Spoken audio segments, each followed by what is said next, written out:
alors que je suis couché ici et que mon genou me regarde comme si j'étais une personne étrangère, l'actualité nationale m'énerve.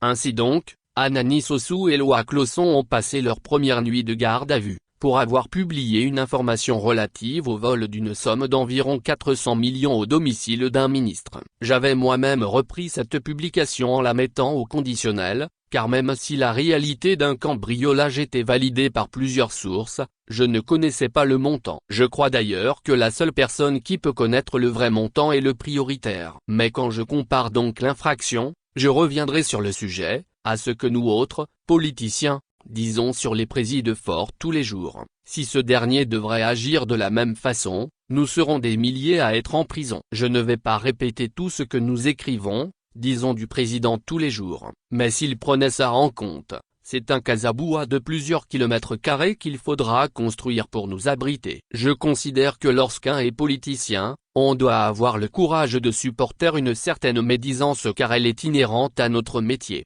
Mais attention, on peut aussi arguer que l'honneur et la dignité sont des éléments fondamentaux et quand on est diffamé, c'est normal de porter plainte. Mais un homme politique n'agit pas comme une personne lambda. Supposons que j'étais à la place du ministre et que des journalistes inventent entièrement une histoire concernant un vol de 400 millions chez moi. Bon, en vérité, si c'est moi, je fais juste une conférence de presse pour démentir et l'affaire est close. Et puis moi qui sais très bien parler là, à la fin de la conférence, c'est les journalistes qu'on va bien insulter même. C'est ainsi que les politiciens règlent leur compte. Et c'est élégant. Mais supposons que je veuille aller à la justice. Je porte plainte. Ils sont écoutés et ils sont laissés en liberté jusqu'au procès. Comme je ne cesse de le dire, il y a eu plusieurs scandales économiques dans ce pays dont les responsables n'ont jamais été inquiétés, ne serait-ce que par une audition. La détention préventive devrait être réservée à des criminels, tant de droit commun qu'économique. Si au procès, ils reconnaissent qu'ils ont publié de fausses informations,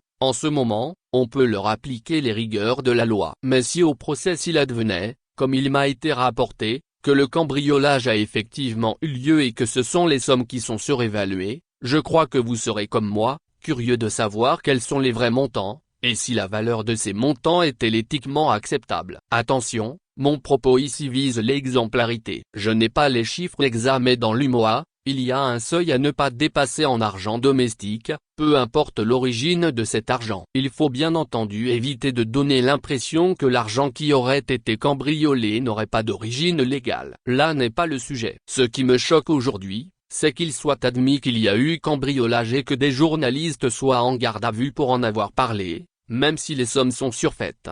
Ce qui me choque c'est que le nom du pays soit encore épinglé dans cette affaire, pour finir comme un pays prédateur de la liberté de presse alors qu'on aurait pu procéder autrement. Je ne suis pas opposé à un procès. Si les journalistes ont menti au sujet de ce vol, qu'ils soient punis à l'issue d'un procès équitable où il faudrait qu'ils produisent les éléments de preuve, mais la garde à vue comme de grands bandits. Pour moi ça va trop loin.